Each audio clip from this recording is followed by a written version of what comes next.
Salut tout le monde, j'espère que vous allez bien. Alors dans cette vidéo aujourd'hui, on va parler de l'importance de se décharger et je dirais aussi de s'équilibrer et de se nettoyer dans notre quotidien. Alors il arrive que quand on côtoie pas mal de personnes au quotidien et que on a tendance aussi à pas mal absorber, c'est-à-dire qu'on a une structure physique et énergétique poreuse, eh bien on peut se retrouver avec plein de formes pensées ou de projections d'autres personnes dans notre structure. Donc ça crée en fait un fort déséquilibre et une forte sensation d'être submergé et de ne plus savoir penser par soi-même. C'est comme si on avait dans notre espace énergétique qui est composé de plusieurs corps énormément de parasitage, de pensées, d'idées, de croyances et de projections qui ne nous appartiennent pas. Donc déjà qu'on a tous les jours à composer avec nos croyances, nos pensées, notre mental et tout ce qu'on pense de nous-mêmes, des autres, en plus de ça, on va se retrouver avec le paquet de l'autre. Donc en fait, au niveau des corps subtils ou énergétiques, c'est comme si c'était cristallisé dans votre structure. Donc en fait, ça est venu jusqu'à vous, ça a rencontré vos corps et au lieu de traverser, de passer ou de repartir, ça a cristallisé, c'est-à-dire que ça s'est figé. Donc ça peut générer de la fatigue, de la lourdeur, une sensation de confusion, ça peut créer aussi des maux de tête, ça dépend dans quel corps c'est situé, si c'est situé dans le corps mental, ça agira plus au niveau de la tête ou de la couronne. Et ça, c'est quelque chose qui se fait assez naturellement puisque nous sommes des êtres humains et que dans notre quotidien, nous ne pouvons pas faire comme si nous étions seuls et comme si nous n'interagissions pas avec les autres. Donc bien évidemment que quand on est au contact de l'autre, on est au contact de ses corps, on est au contact de sa pensée, de son univers, de ses émotions et donc quand nos espaces se rencontrent, eh bien il y a des choses qui entrent en contact et qui parfois peuvent s'harmoniser, être en conflit, faire des étincelles, des choses qui s'échangent aussi. Ça, c'est ce qui se situe au niveau subtil, au niveau énergétique. Alors on le voit pas forcément, on le sait pas forcément, mais ça a un impact en fait dans notre rapport à l'autre qu'on peut aisément vérifier. Parce que des fois, quand on a deux espaces qui se rencontrent et qu'on a des contradictions énergétiques qui se font, on va le sentir parce qu'il va y avoir une sensation de malaise, il va y avoir une sensation de gêne, c'est peut-être quelqu'un qu'on va pas pouvoir sentir mais on ne sait pas pourquoi, il y aura peut-être une difficulté à communiquer comme une sorte de non-fluidité. Voilà, donc ça c'est toutes les choses comme elles se matérialisent concrètement pour nous, avec des conflits, des regards de travers, des rivalités, etc. Donc dans le monde visible, mais dans le perceptible, dans l'invisible, eh bien il y a d'autres choses qui se jouent. Donc ça c'est la rencontre des espaces qui crée ça. En fait ça se joue aussi au niveau énergétique. Donc il y a différents types de structures énergétiques, tout le monde n'est pas fait de la même manière, il y a des gens qui sont complètement imperméables aux émotions des autres, aux pensées des autres et qui du coup vont avoir une structure énergétique qui va être extrêmement dense, très proche de leur corps et qui ne va rien laisser rentrer. C'est très hermétique en fait. Donc ces gens-là ne vont pas du tout être impactés par ce qui vient de l'autre. Il y a d'autres personnes, et j'en fais partie par exemple, peut-être que vous aussi, qui peuvent être plus fortement impactés parce qu'ils ont une structure et des corps qui sont un peu plus flexibles et plus poreux. Notamment les personnes qui sont hypersensibles, qui ont des ressentis extrasensoriels, qui se développent dans ce qu'on appelle le perceptible, qui s'expansent aussi ou qui sont médiums. Donc ces personnes-là vont avoir effectivement une tendance, je dirais, naturelle à être plus poreux et à récupérer davantage en fait les pensées, les croyances, les émotions des autres. Alors comment est-ce qu'on fait pour équilibrer tout ça, une fois qu'on a conscience de comment notre structure est faite? Déjà, il est important de prendre conscience qu'on ne peut pas faire comme si ça n'était pas le cas. Si vous avez une structure assez flexible, assez poreuse du type médiumnique, vous ne pouvez pas faire comme si vous étiez imperméable. Vous pouvez pas vous dire dans votre tête « je suis imperméable, rien ne me touche », parce que vous avez beau vous le dire dans votre mental, c'est pas pour autant que ça va être efficient au niveau énergétique, parce que quand on fait une lecture de vos corps, on le voit. En fait, on voit ce qu'il y a dedans, c'est-à-dire on voit le parasitage, on voit les cristallisations, on peut voir les formes pensées, on peut voir tout ça. Donc ça va se voir. Donc il suffit pas de vous le dire pour que d'un coup, ça y est, vous soyez complètement immunisé de tout. Il y aura toujours des choses qui vont passer, que vous le vouliez ou non. Donc c'est pas la peine de vivre et de faire comme si ça ne vous impactait pas, ça ne vous touchait pas, d'essayer de vous raisonner ou d'essayer de vivre comme quelqu'un qui serait plus imperméable. Vous avez votre propre sensibilité, s'il y a des endroits que vous ne pouvez pas fréquenter parce que c'est trop compliqué pour vous, bah faut pas y aller. Si vous avez du mal à être dans des lieux où il y a beaucoup de monde, quand il y a des énergies que vous supportez pas, ça vous met mal à l'aise, et ben il est bien des fois de s'écouter, en fait, d'écouter son fonctionnement et de pas s'infliger des choses qui vont nous faire du mal ou qui vont par la suite nous parasiter. Voilà. Donc quand on est conscient de ça, on commence aussi dans notre quotidien à mettre en place des choses, des outils, des façons de faire qui vont nous permettre d'équilibrer. Voilà, d'équilibrer notre structure et surtout de ne pas se laisser envahir par les autres. Donc, on peut effectivement agir au niveau énergétique. Ça veut dire réaliser des pratiques quotidiennes, des pratiques de votre choix bien sûr, hein, pour vous permettre de vous nettoyer, de rééquilibrer, de ramener aussi votre espace vers vous. Parce que ce qui peut se passer quand on est très sollicité dans certains endroits ou avec certaines personnes au niveau subtil ou énergétique, nos corps en fait vont comme un peu se distordre et s'expanser. Et donc, une fois que nos corps sont très expansés, on est comme très ouvert et très éparpillé. Donc, on va avoir besoin, pour se recentrer et pour revenir à nous, de rapatrier en fait l'énergie des corps vers nous. Donc ça, vous pouvez le faire en le visualisant, vous pouvez le faire en utilisant vos mains. Et avec vos mains, vous ramenez en fait l'énergie jusqu'à vous. En tout cas, vous y allez avec cette intention, en fait, tout doucement, de ramener votre énergie. Et en même temps, vous pouvez utiliser vos mains comme des épuisettes magiques de lumière. Et donc, en même temps que vous faites ça, vous ramenez votre énergie et vous avez l'intention avec vos mains de filtrer, c'est-à-dire de ne ramener vers vous que ce qui vous appartient et de laisser partir ce qui ne vous appartient pas. Donc visualisez, vous pouvez le faire avec des gestes si vous êtes plus à l'aise avec le mouvement.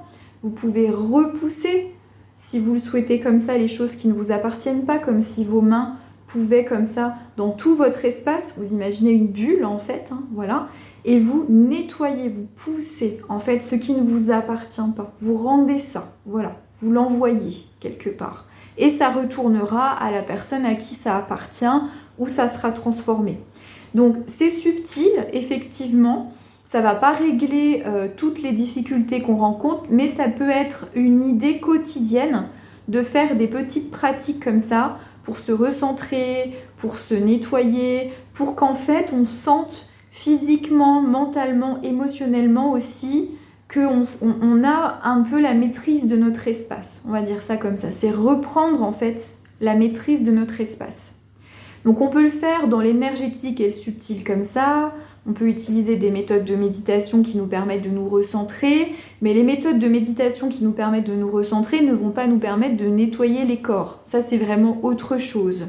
Mais tout ça combiné, en fonction de ce que vous aimez, de ce qui vous parle, ça va permettre justement de redensifier les choses, de ramener les choses à vous.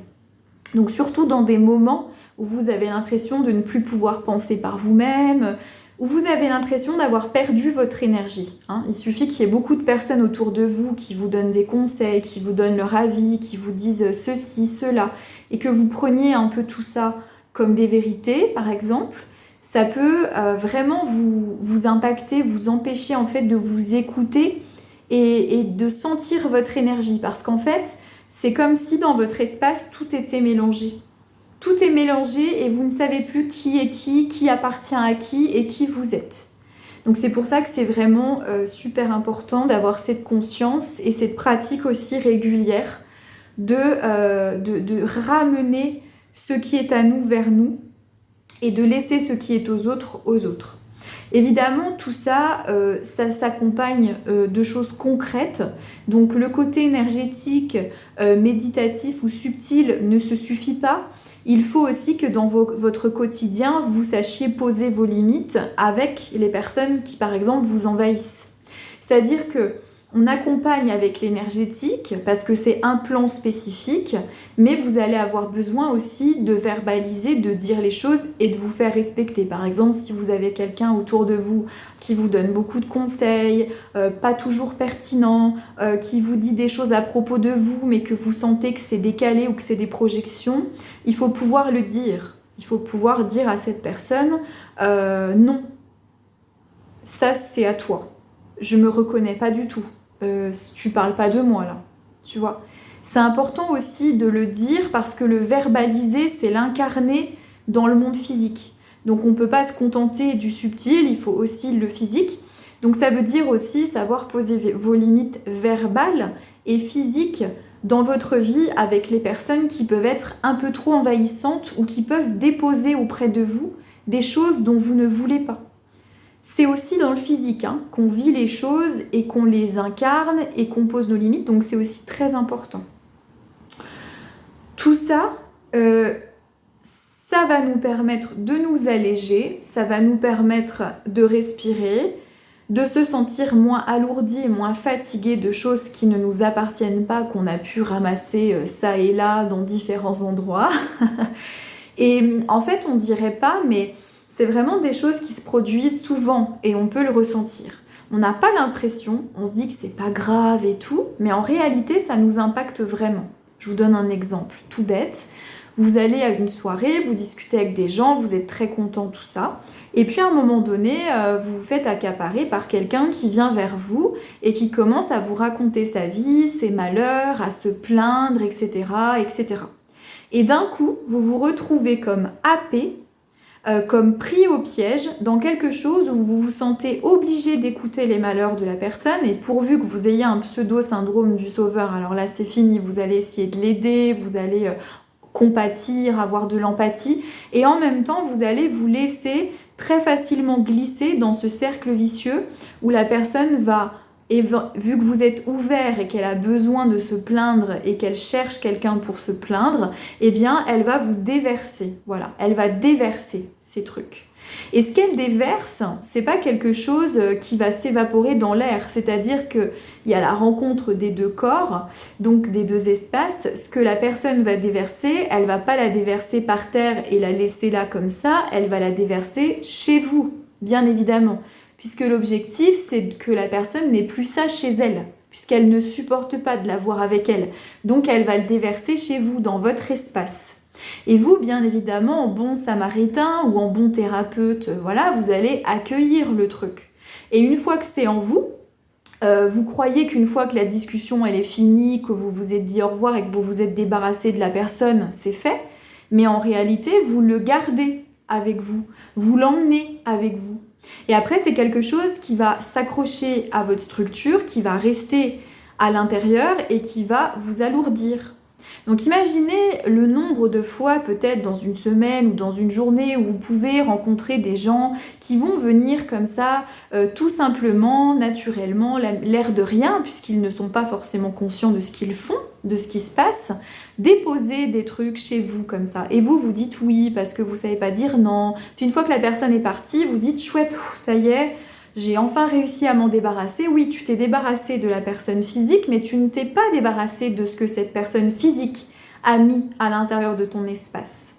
Donc on accumule, et c'est là qu'on se retrouve avec des cristallisations émotionnelles qui ne sont pas les nôtres, du parasitage, de la fatigue, et des fois, ces cristallisations émotionnelles, ça donne lieu à des pensées, parce qu'il ne faut pas oublier que tous les corps sont concomitants et sont en contact les uns avec les autres, donc le corps émotionnel est en contact avec le mental, avec l'astral, etc.